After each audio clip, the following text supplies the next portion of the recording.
significa? Eso, entonces la tokenización es la simple creación de un gemelo digital que existe en el mundo físico, pero se ingresa pues como a la blockchain, y al ingresarlo a la blockchain pues tiene un sinfín de eficiencias, de seguridad, de transparencia, de trazabilidad.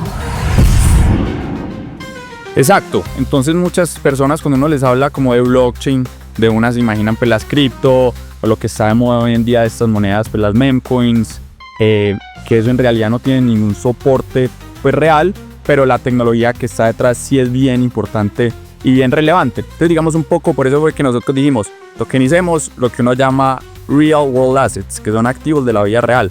Entonces es yo, por ejemplo, coger un crédito, un contrato crediticio, y yo lo puedo desmaterializar y representarlo a través de tokens, de 1000 tokens, por ejemplo.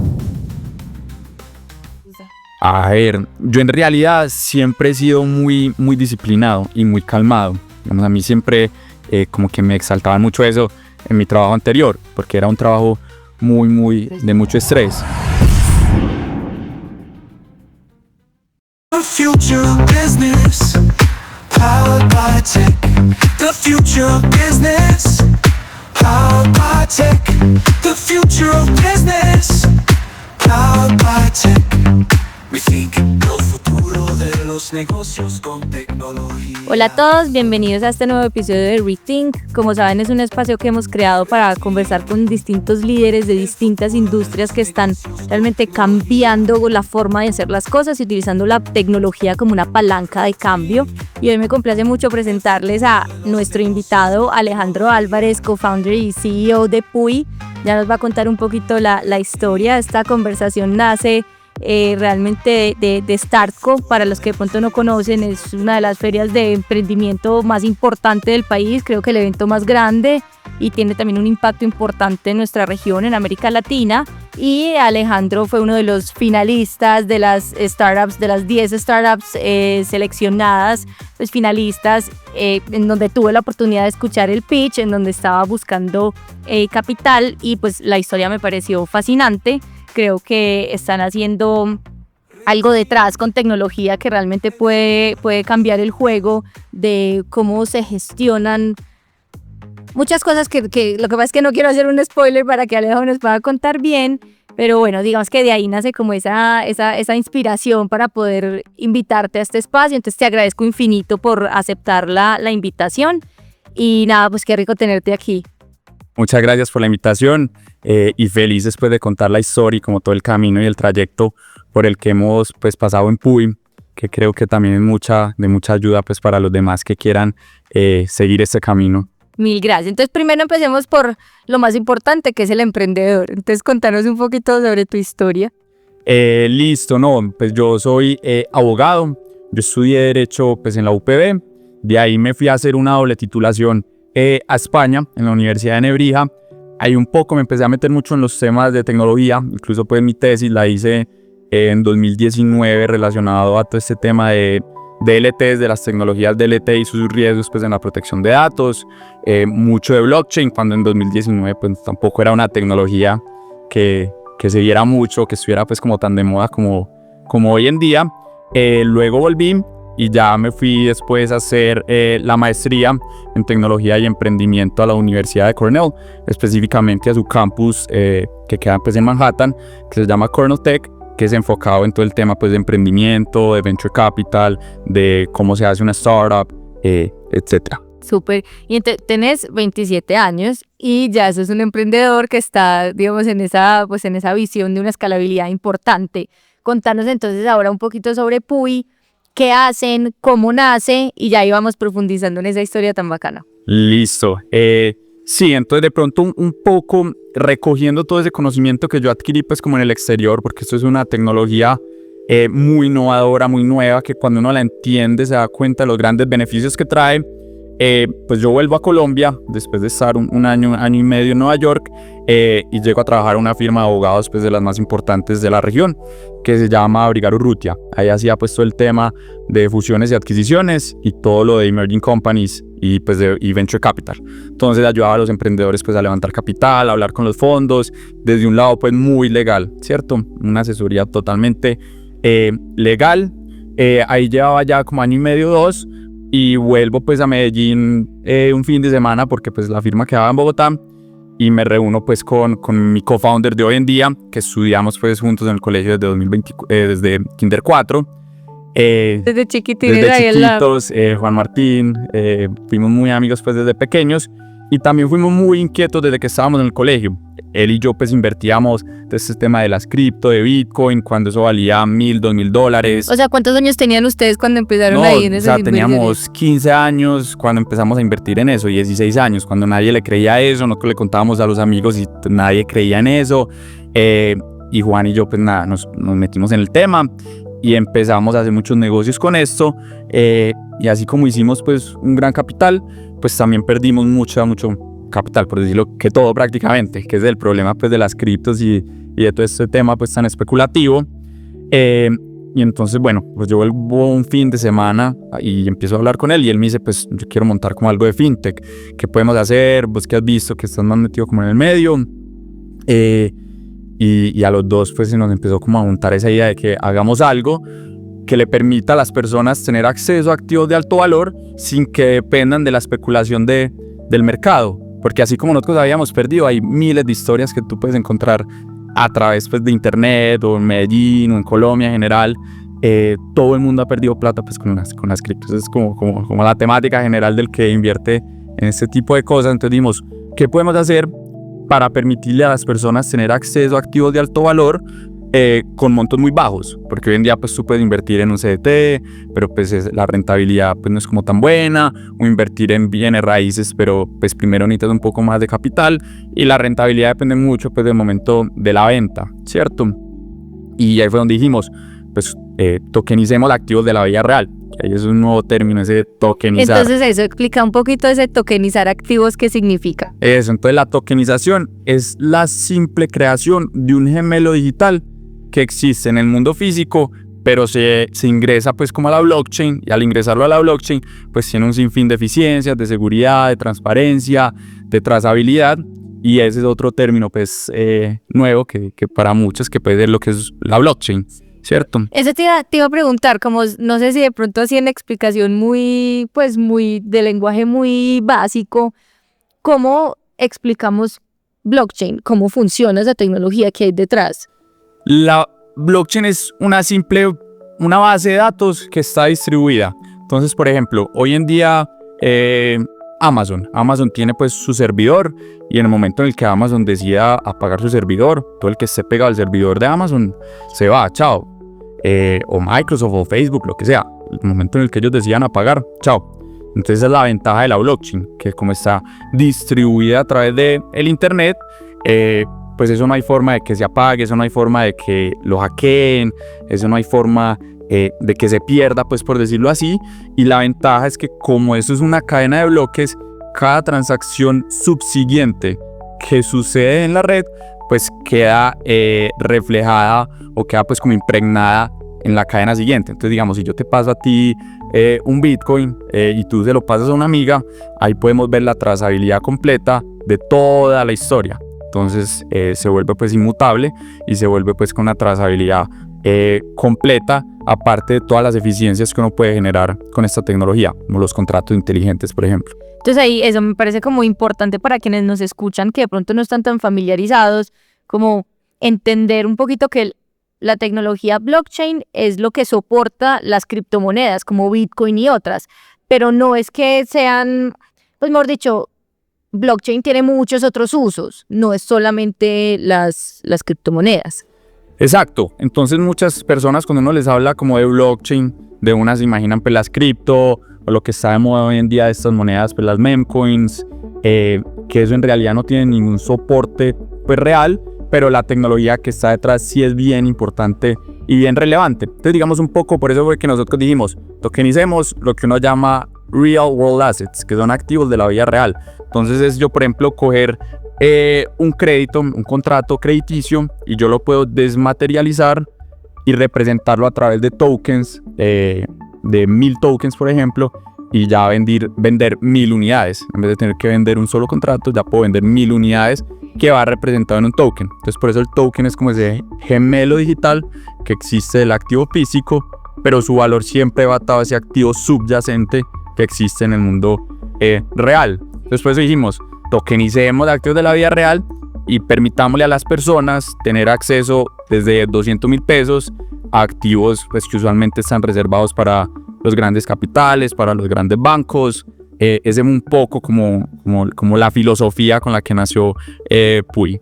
Democratizar al final como ese acceso a la inversión, ¿no? Pues que no tengas que tener un capital enorme, sino que puedas empezar pues con lo que tienes y a partir de ahí seguir como construyendo. Correcto. Y a través de la tokenización y blockchain, pues generábamos unas eficiencias muy significantes de manera operativa para nosotros y también para los usuarios, porque pues habían unos temas o unas zonas grises regulatoriamente que permitía pues mucha eficiencia para el usuario final al momento pues de adquirir estos tokens.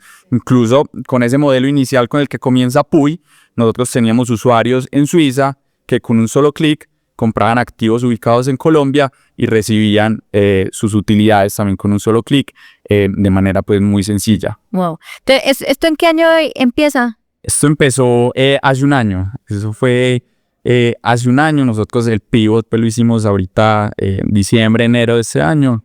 Espérate, porque esa parte me parece súper importante. Entonces, empezamos hace un año, empiezas con tu co-founder ¿qué background tiene? Más de finanzas. Él es más financiero, él hizo una maestría en gestión de proyectos, muy experto en todo el tema de project finance. Entonces, ahí nos complementábamos muy bien, porque para tú tokenizar estos proyectos tenías que hacer una debida diligencia legal, una debida diligencia financiera, y si ambas cerraban, yo emitía esos tokens y buscaba pues el fondeo, casi como una banca de inversión tokenizada, digitalizada, ¿cierto?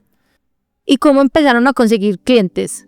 Entonces, pues primero a lo que uno se va cuando emprende, con los familiares y los amigos. Entonces, con los familiares y los amigos ofreciéndoles, este fue el primer proyecto que hicimos. Fue un tema de factoring, una factura que tokenizamos, y con los amigos, los familiares, ahí hicimos como la prueba de concepto y funcionó y gustó. Entonces, el siguiente proyecto ya fue un tema de energía fotovoltaica. Entonces, tokenizamos fue el PPA, que es un contrato de compra y venta de energía. Entonces, en inglés, Power Purchase Agreement. Tokenizamos el PPA de generación fotovoltaica en un hotel de la costa.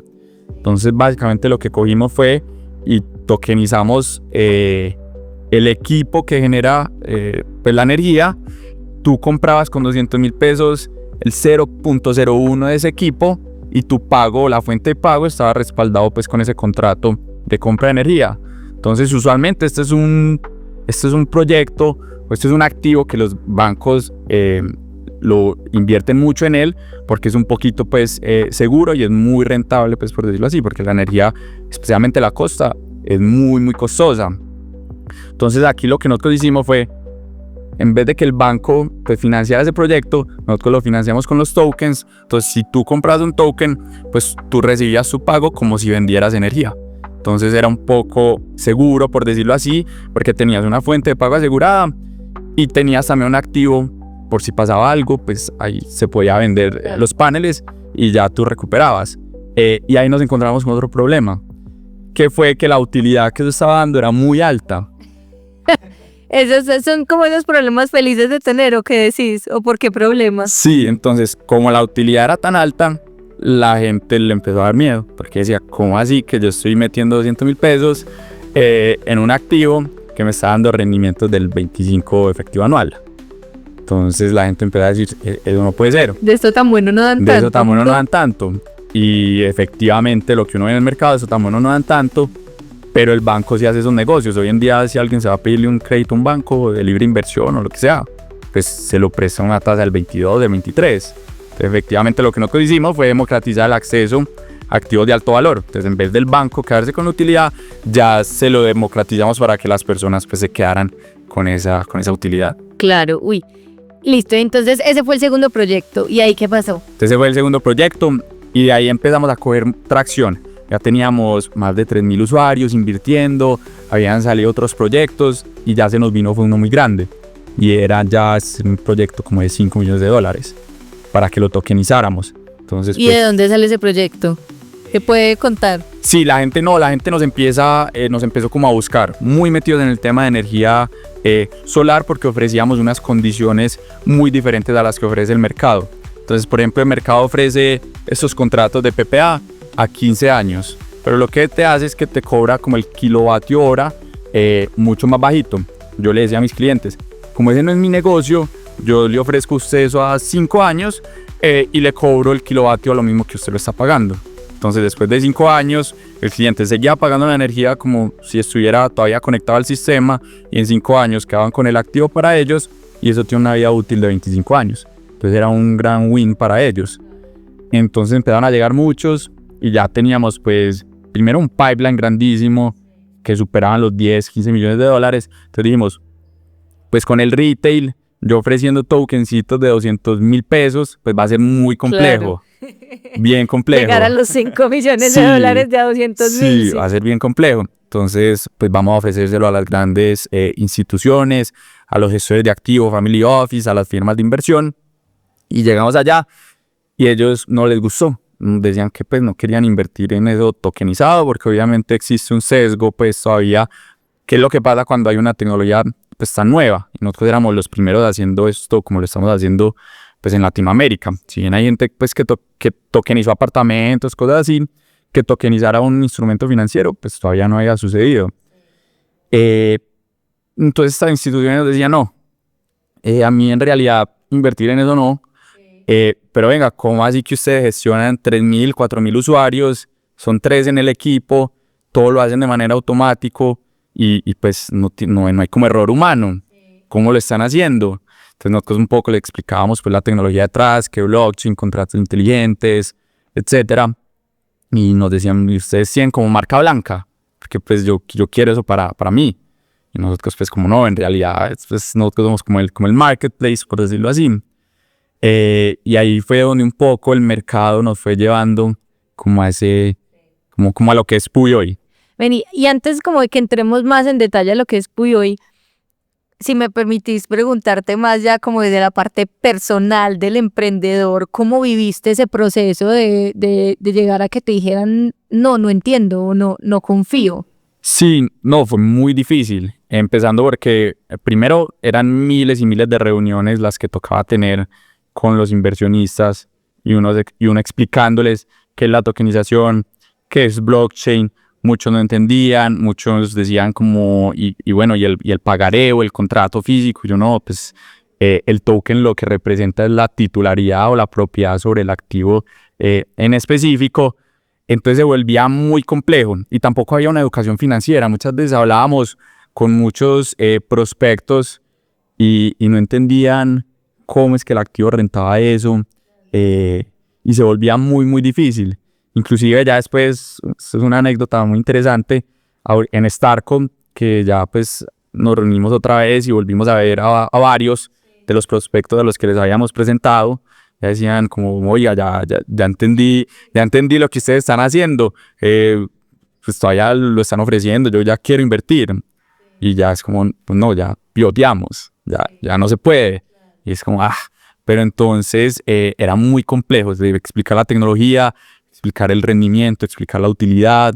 Esto también es una innovación legal, entonces explicar cuál era el instrumento a través del cual se hacía la inversión era bien difícil. Entonces en realidad eran más los nos que los sís que recibíamos del prospecto pues del inversionista. Teníamos una ventaja y es que el que invirtió en el proyecto 1 invertía muy poquito, la gente cuando va a probar invierte poco. Pero cuando ya abríamos el segundo proyecto, los del 1, como les había ido también, invertían 6 veces lo que habían invertido en el primero. Entonces así un poco nos íbamos yendo, pero claro, ya llegamos uno en el que había que buscar 5 millones de dólares, ahí sí pues no, era muy complejo. Claro. Listo, entonces ahí sí volvemos como a ese momento de pivot. Entonces empiezas a abrir estas reuniones, en donde te empiezan a preguntar más bien como por lo que hay detrás, o sea, menos interés por el producto, el servicio que estabas ofreciendo per se, y mucho más interés en esta gente cómo está logrando la gestión de su servicio con la tecnología detrás. Entonces ahí se empieza como a aprender ese radar de, bueno, de pronto el mercado lo que necesita es algo diferente. Exacto, y digamos, eso pasa mucho cuando uno está emprendiendo, porque incluso cuando nosotros íbamos a lanzar el primer producto, hablábamos con muchas personas, con mucha gente del medio, y todo el mundo tenía el problema que nosotros habíamos identificado, y es que no había acceso a activos de alto valor. Entonces nosotros dijimos, no, pues aquí hay un problema, vamos a solucionarlo, porque siempre que uno emprende hay que buscar el problema y luego la solución. Primero el problema y luego la solución. Pero cuando ya estábamos con la solución, pues todos los que habían dicho que tenían ese problema, pues no se convirtieron en el cliente, o eran cliente, pero no en el sentido que nosotros esperábamos. Y lo mismo empezó a pasar ya en esta segunda etapa. Cuando fuimos con estas instituciones, decían, yo quiero la tecnología. Y ya nos habían dicho pues que ese B2B era un poco más, pues no fácil, sino que era un poco más asequible. Estaban más dispuestos como a pagar, a quedarse ahí en el producto, a probarlo. No era tan costosa la adquisición de ese usuario. Y era también pues como la retroalimentación que habíamos recibido cuando hablábamos con los fondos. Y ahí fue donde dijimos, pues efectivamente uno tiene que ir a donde el mercado le va diciendo. Y esta gente sigue utilizando software de los años 80, de los 90, pues vámonos por ahí. Y además que también es el típico producto o el típico problema que es tan aburrido que ningún emprendedor... Que nadie se le quiere meter sí, a nadie eso. se le quiere meter a eso. No es sexy. Sí, no es sexy, entonces nadie se le quiere meter a eso, entonces como que había una gran oportunidad pues de mercado ahí.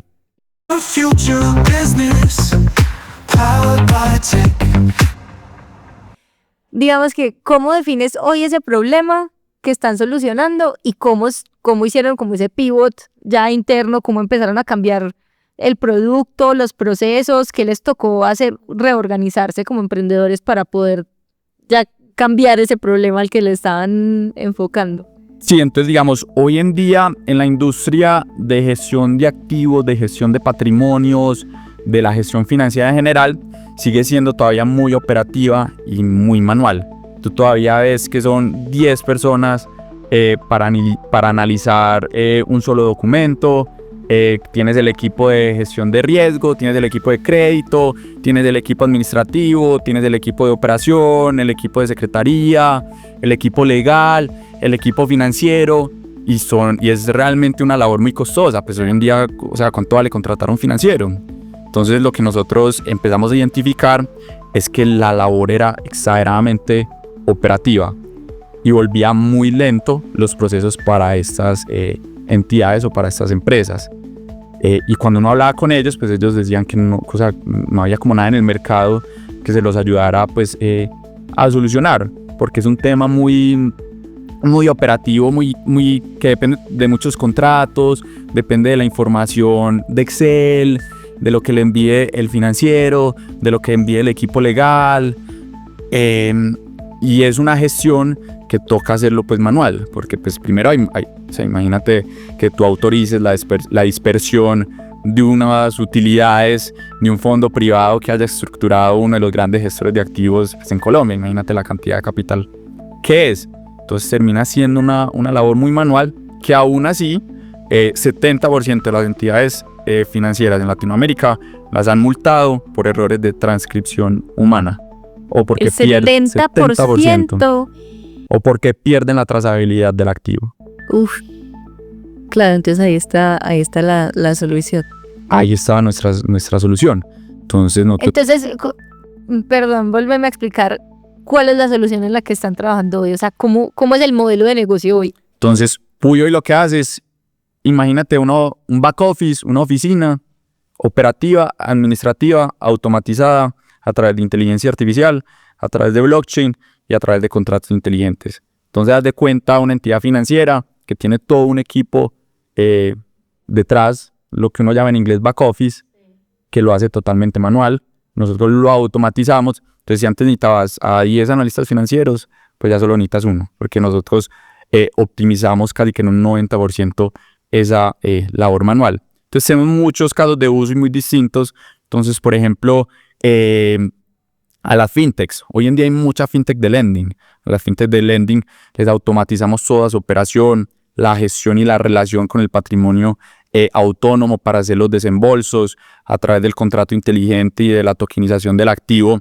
se permite el cálculo del préstamo, de cuál es ese interés que se tiene que cobrar, efectivamente se hace el recaudo de ese capital y todo siempre atado a ese token, que a lo último el token lo que es la réplica del préstamo, por ejemplo. Entonces siempre hay una trazabilidad total y se genera pues como esa automatización, y ahí es donde entra también el contrato inteligente. El contrato inteligente es, haz de cuenta, esas maquinitas dispensadoras que uno ve alrededor pues de las universidades, de donde sea, ¿cierto? Que tú le pones un billete de 2.000, le das a uno y si eso verifica que efectivamente la Coca-Cola vale 2.000, pues se la entrega. Eso mismo hace un contrato inteligente. Tú le pones unos parámetros, luego le das unos resultados y el contrato inteligente se encarga de verificar que los parámetros se cumplan y te entrega el resultado automáticamente. Ok, wow. Todo esto ha sido en un año. O sea, en un año empezaron con, digamos, como con el primer problema y la primera solución, y muy rápido. O sea, la verdad, pues, felicitaciones, porque normalmente yo hice el MBA en Babson, muy de emprendimiento, y como que siempre nos repetían todo el tiempo, ojo, que la mayoría de los emprendedores fallan es porque se enamoran demasiado de su solución y no necesariamente de los problemas reales que hay en el mercado. Entonces creo que pues lograron identificar muy rápidamente el problema y hacia dónde se debían dirigir para poder solucionar un problema real que tuviera como esa oportunidad de mercado. Hoy, con ese pivot que dijiste que fue como en diciembre, ¿no? O sea, ayer prácticamente, pues hoy estamos a abril de 2025, entonces llevan realmente pues unos mesecitos pues como en este proceso de ese cambio. ¿En qué estado están? O sea, ya la tecnología ya se está comercializando, ya tienen clientes activos, o en qué momento están como de ese desarrollo. Sí, como tú dices, uno tiene que ser muy ágil y muy acelerado cuando uno está emprendiendo. Uno no se puede enamorar del producto, que incluso a nosotros nos estaba pasando, porque como teníamos la filosofía de democratizar el acceso, de hacer una economía mucho más eficiente, ese propósito, al último el mercado nos tiró fue más un tema de gestión operativa y administrativa para las entidades financieras. Entonces hoy en día pues ya tenemos el producto listo. Tuvimos una gran ventaja, que el producto anterior pues nos sirvió para el pivot. Entonces hoy en día uno de los casos de uso, que es por ejemplo gestionar inversiones, gestionar el activo como tal, hacer el capital call, recaudar el capital, distribuir las utilidades, pues ya todo eso lo teníamos con el pasado. Ya toda la parte que viene anterior a eso, de hacer un reporting, de una rendición de cuentas, de hacer, no sé, enviar como que la captación de los datos financieros, por ejemplo, que el fondo invirtió en BlackRock, que el fondo invirtió en un producto que está en el mercado bursátil, pues jalar esos datos, eso sí nos tocó volverlo a hacer. Había una gran parte del producto ya desarrollado, y hoy en día pues ya estamos obviamente pues comercializando, buscando clientes. Hoy hay cositas que el cliente nos dice, venga, yo quiero como agregarle esto. Entonces ahí uno va como escalando el producto a medida que el cliente va dando como retroalimentación. Obviamente uno tiene que seleccionar muy bien efectivamente qué es eso que dice el cliente, lo vamos a implementar, porque tampoco la idea es crear un producto que sea customizado 100% a ese cliente, porque la idea es poderlo vender y comercializarlo pues a lo que dé. Entonces hoy en día pues trabajamos con fiduciarias, trabajamos con fintechs, trabajamos con family office, porque si bien son clientes muy distintos, al último la gestión es muy parecida. Entonces uno puede ir moldeando un poco el producto dependiendo de las necesidades de cada cliente. Entonces, digamos, un family office que quiere mostrarle a sus inversionistas, sus familias, cómo ha rentado el activo, en qué va, pues nosotros todo eso se lo permitimos que él también tenga un dashboard donde pueda ver cómo va el activo, en qué se ha invertido, pueda gestionar a todas esas familias, hace una rendición de cuentas en tiempo real, etcétera. O por ejemplo las fiduciarias. Para las fiduciarias es un gran dolor de cabeza ese tema de la rendición de cuentas, que por ley exige la superintendencia, porque eso tiene que coger datos e información de 15 equipos distintos, y todo eso se hace manualmente hoy en día. Entonces nosotros automatizamos esa rendición de cuentas, muy sencilla. Entonces pues te digo, casi que automatizamos en un 90% la operación pues para para estas entidades. Y no es que uno deje como sin trabajo a esas personas, sino que simplemente, y eso es lo que tiene que buscar la tecnología, es que se vuelva mucho más eficiente. Que uno no gaste tanto tiempo en labores tan manuales, tan repetitivas, tan administrativas, que eso también aburre pues, al que está trabajando en eso. Entonces eso es lo que nosotros permitimos y hoy en día pues somos todo un back office en una sola plataforma. Súper, más bien que, claro, que en vez de tener, como decías, 10 analistas, tengo uno puede ser haciendo todo este proceso, pero puedo tener otras 9 personas pensando de una manera más estratégica, buscando más oportunidades, buscando más activos, buscando más oportunidades de inversión, etcétera. Entonces es más bien como reajustar esos recursos para que sean más eficientes y generar más valor. De acuerdo. Que se dediquen a lo que realmente pues, importa, no tanto a eso operativo, pero a lo que realmente importa. Yo te quiero hacer una pregunta, de pronto un poquito más como personal desde esa visión de emprendedor. ¿Cómo ha sido ese proceso para ti de tener que cambiar de propósito, por así decirlo, ¿cierto? Como que al principio ese sueño era de democratizar el acceso a la inversión y hoy yo creo que se toca ese propósito, pero de una manera un poco más tangencial. Entonces, ¿cómo viviste tú, Alejandro, ese proceso de bueno, tengo que hacer este pivot, pues porque es lo que me va a permitir crecer, pero también un poco cambiando como ese chip de lo que tenías en el corazón y en la cabeza de por qué crear Puy? Sí, en realidad fue un poco duro a nosotros desde que lanzamos pues, el primer MVP. Cuando hablábamos con los fondos, pues nos daban la retroalimentación de que eso iba a ser muy complejo juntar ambas puntas, porque yo necesitaba el negocio perfecto para tokenizar y necesitaba el fondeo perfecto para poder que el proyecto pues saliera a cabo y que el producto pues siguiera escalando de la forma en la que nosotros esperábamos. Entonces, al principio nosotros pues no le parábamos mucho atención a esa retroalimentación que nos daban los fondos, pues, y como no necesitábamos el capital porque esos proyectos pues nos iban dejando como la caja necesaria para seguir operando, dijimos pues vámonos así. Justo una semana, por allá en diciembre, me acuerdo muy bien que tuvimos como 5 reuniones así seguidas y las 5 terminaban lo mismo, como nos encanta el producto, pero creo que la escalabilidad va a ser distinta, creo que va más bien por este lado. Entonces ahí fue donde dijimos, pues los fondos nos están diciendo eso, que son gente que sabe exagerado, pues porque muchos de esos fondos se dedican a eso y son fundados por emprendedores pues que vendieron su empresa. Y aparte de eso, pues ya habíamos ido a ofrecer el producto a las instituciones y nos habían dicho pues que no, que les interesara la parte pues tecnológica. Entonces ahí fue como dijimos, o sea, va a tocar. Pivoteemos, metámosle toda y hagamos pues como una prueba.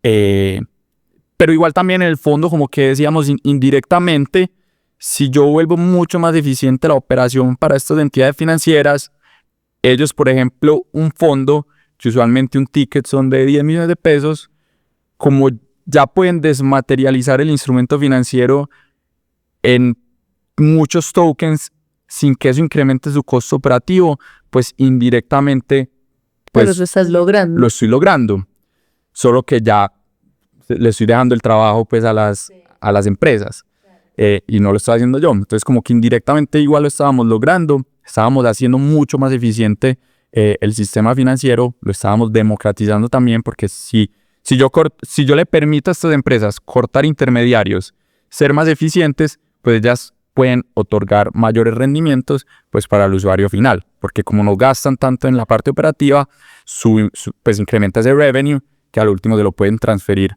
a ese cliente final. Entonces como que indirectamente lo estábamos logrando y dijimos, pues vámonos, hagámoslo, probemos y bueno, y ahí fue donde empezamos pues con un family office, luego con una fintech y ya luego sí empezamos pues con los más grandes, que ese onboarding del cliente grande es muy lento. Pero pues se logró. Súper.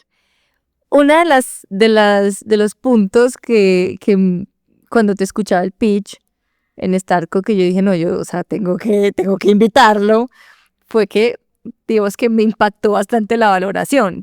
que era, si no estoy mal, porque además tengo que confesarte a ti y a la audiencia que ya me había tomado un par de cervecitas esa tarde, porque Starco es un evento demasiado divertido, entonces puede que me equivoque en la cifra, pero creo que la valoración estaba como en 12 millones de dólares y estás en ese proceso de levantar capital y ya tienes el 60% ya lo tenías committed, ¿cierto? O estoy muy perdida en las cifras, no, era más o menos así. Perfecto, así era. Entonces sí, nuestra valoración pues en pre-money era 12 millones. Eso obviamente pues tiene un respaldo y es que pues somos un equipo demasiado diverso.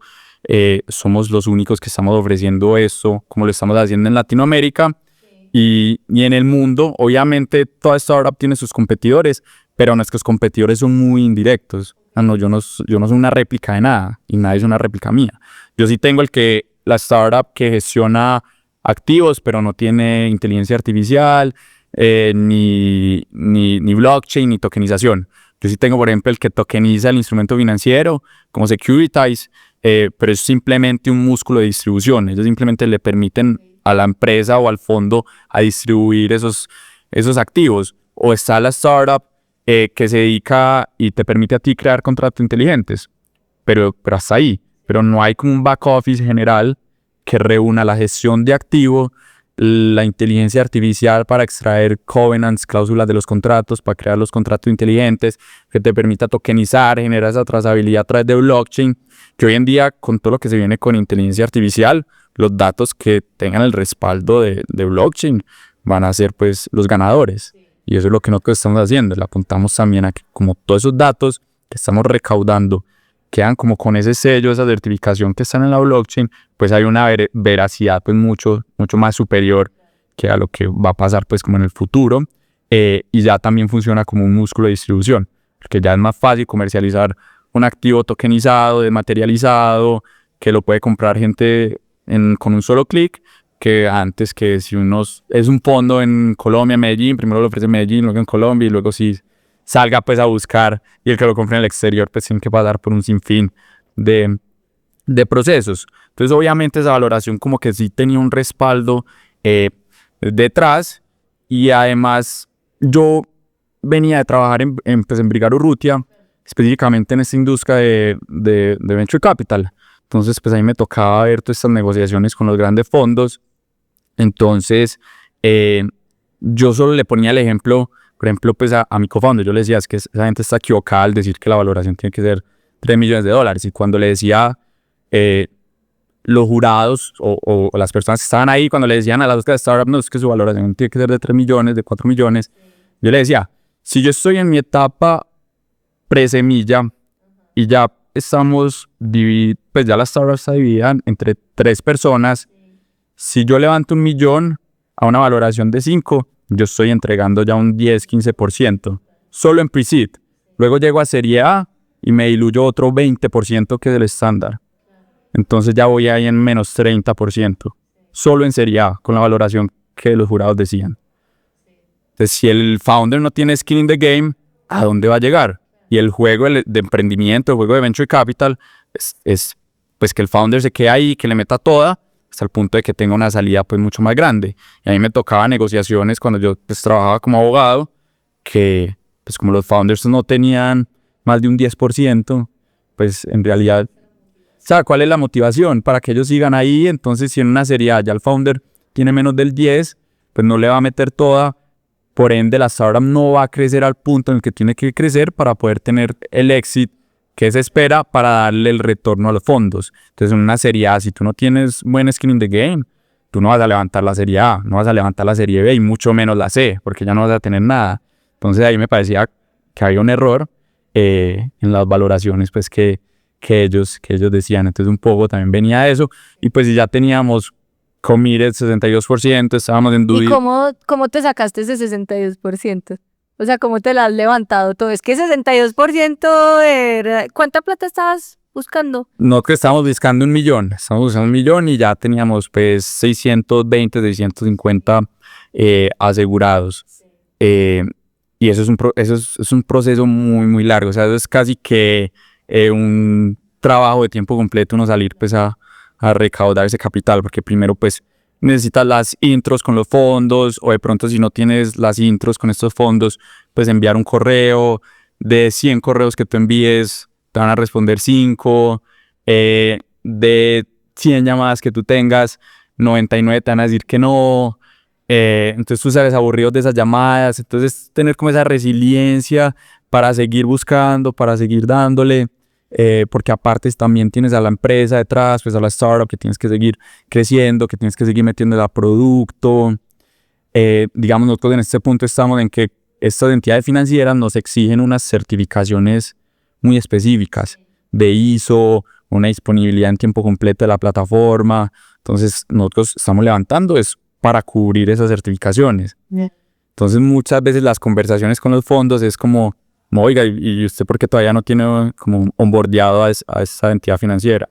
Es como, no, porque yo necesito la certificación. Yo necesito el capital para poder certificarme, para poder onboardear. Entonces es como un loop, sí, que nunca termina, pero eso es un trabajo, pues, y creo que a todos los emprendedores nos ha tocado, que tú hablas con 300 fondos y hay a uno que le suena y ese uno se identifica con el problema y ese uno es el que cree en ti. The future business, powered by tech.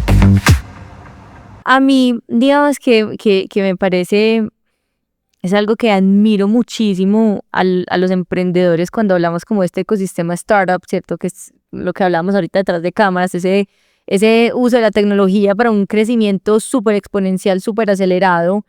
Me parece que ese momento en el que estás de levantar capital para poder tener lo que necesitas para hacer ese crecimiento acelerado es un proceso de muchísimo estrés. O sea, yo de verdad admiro muchísimo a los emprendedores que están pasando como por esa etapa.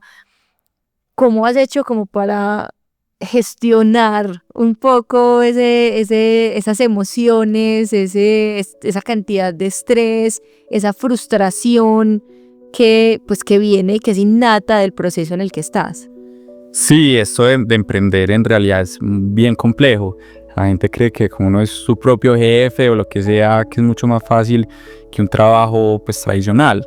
Y es todo lo contrario. Aquí pues se suma el estrés, la incertidumbre, todo el mundo criticando tu producto.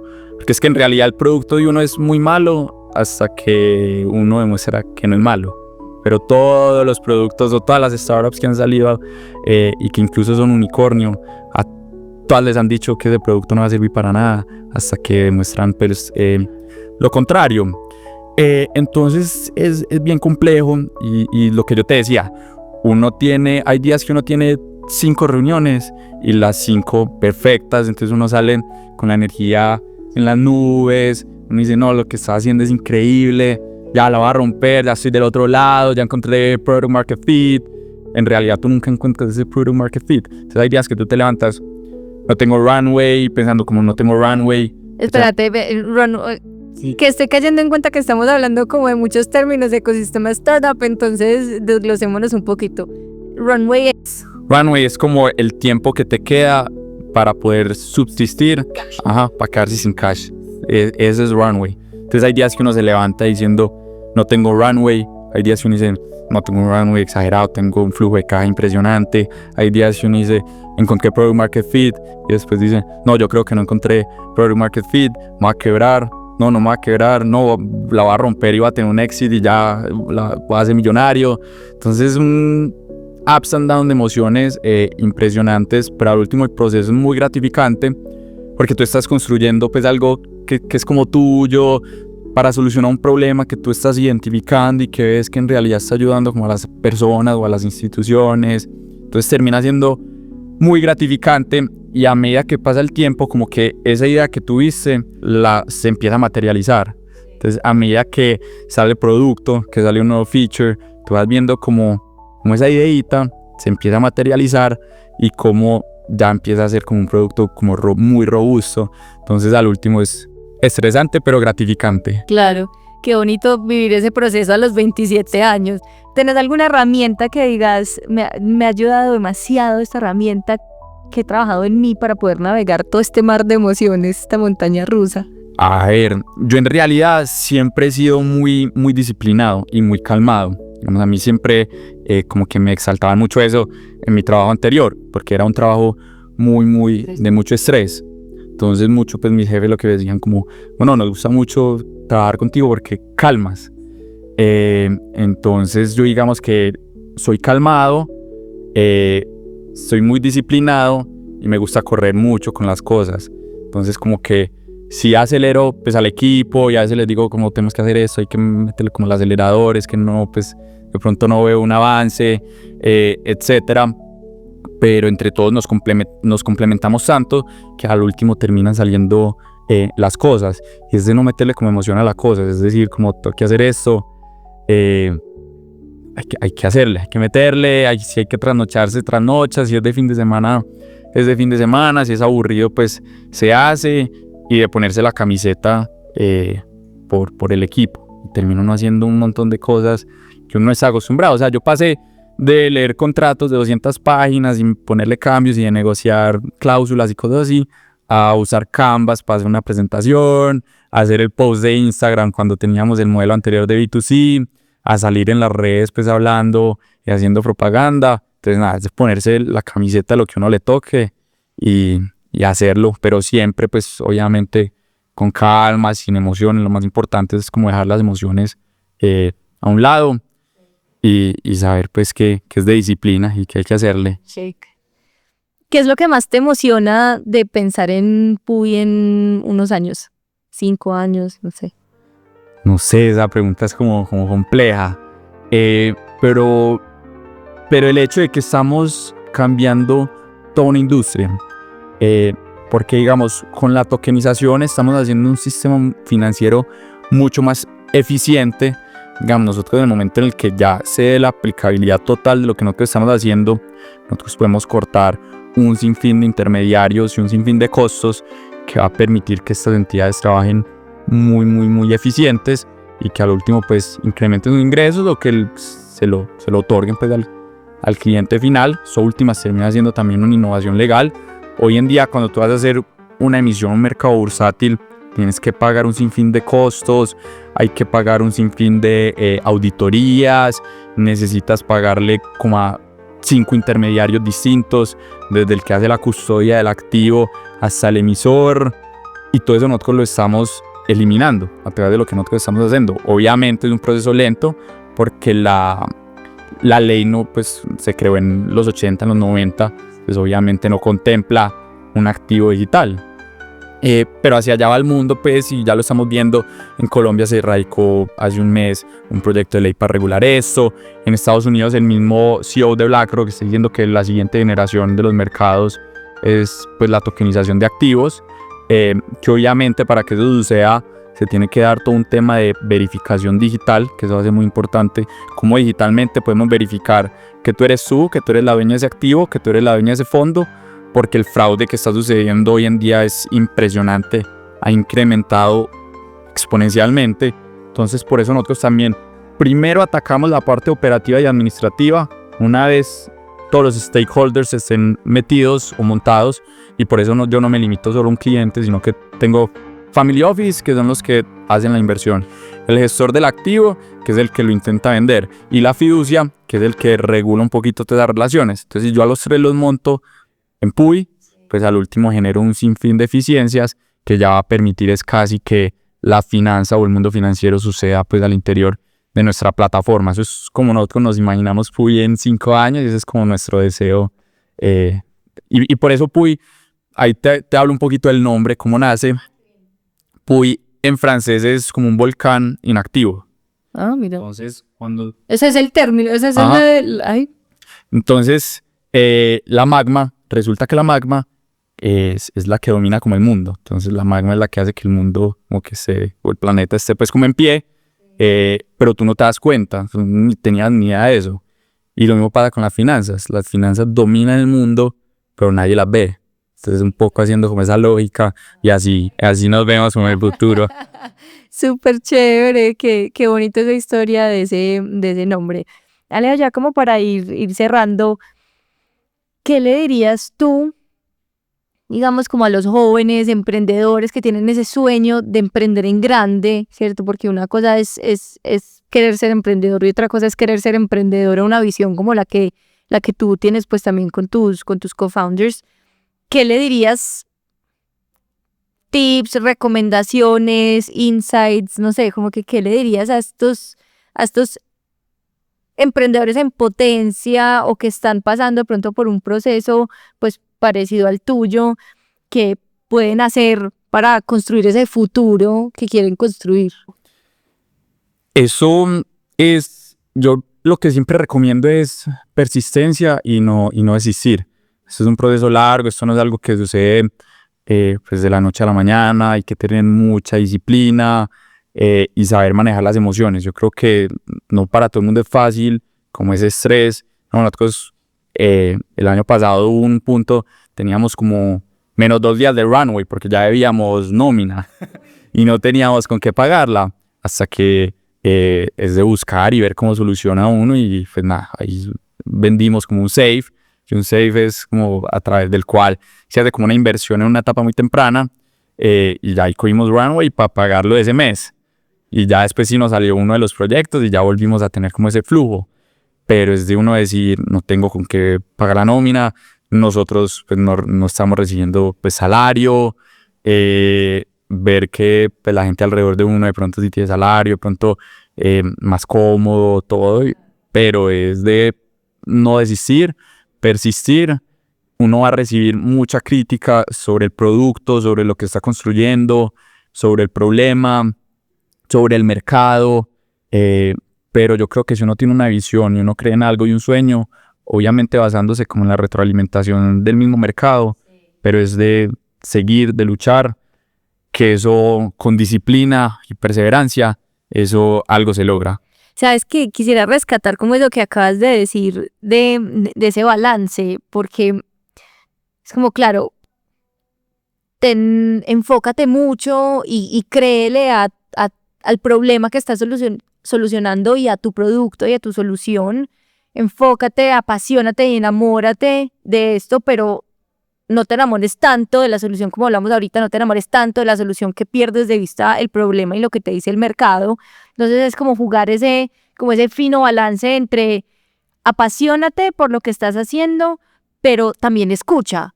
Porque mira que, o sea, si no hubieran escuchado a esos VCs, a esas puertas que estaban tocando que les decían como, venga, más bien por este lado, probablemente se hubieran demorado mucho más en hacer el pivot y de pronto no estarían en donde están hoy. Sí, no, totalmente de acuerdo. Sí que estás enamorado pues del problema y ver el mercado a donde lo va pues como tirando a uno. Uno nunca se puede enamorar de la solución y seguir metiéndole o inyectándole capital a una solución que de pronto no ha ido teniendo la atracción que uno espera, sino escuchar muy bien qué le está diciendo el mercado, escuchar muy bien cómo es que lo vamos a solucionar, también pensar en cuál va a ser la proyección pues de la startup, hacia dónde vamos, qué queremos, porque muchas veces estas reuniones con los fondos se basa más en eso, en tú enamorar al fondo y que el fondo también salga como con esa energía de decir, esto van a construir algo inmenso y todos vamos a hacer algo inmenso y esto va a ser el futuro, porque de eso se trata, pero siempre con una gran perseverancia y disciplina y sin pena. Eso es muy importante. Eso uno no puede tener pena de nada. Si tú miras, ahí tengo mensajes que le escribo 5 veces a una persona hasta que responde. Hasta que responde. Sin miedo al éxito. Sin miedo al éxito, hasta que responden. Y es algo muy bacano también de uno emprender. Digamos, yo, pues, lo que tú decías, yo tengo 27 años y me he sentado con presidentes de unas empresas y uno dice, o sea, en mi vida me hubiera sentado con ellos si no estuviera en este cuento. Y es uno casi que de tú a tú, con el conocimiento y uno transmitirle a ellos como esa energía y obviamente como ese valor que le va a ofrecer la tecnología que muchas veces el adulto pues no la entiende también. El adulto. Sí. El adulto contemporáneo. Súper, Alejo, no, de verdad que mil gracias de nuevo por aceptar esta invitación, por contarnos la historia. Espero que, no sé, en un año nos vamos a sentar a conversar para ver en dónde estamos, cuál ha sido como ese desarrollo de Puy. Y bueno, pues Felicitaciones porque esa visión yo creo que es muy importante y efectivamente solucionar problemas siempre es clave. No, antes muchísimas gracias a ustedes por la invitación y esperemos pues que así sea. Mil gracias y bueno, a todos gracias por escucharnos. Los invitamos a que se suscriban a nuestros canales de YouTube, a Spotify, para que no se pierdan las notificaciones de los nuevos capítulos que sacamos cada 2 semanas. Muchas gracias, nos vemos en la próxima. The future of business, powered by tech. The future of business, powered by tech. The future of business, powered by tech. We think el futuro de los negocios con tecnología. Este podcast fue producido por Expertos en Marca.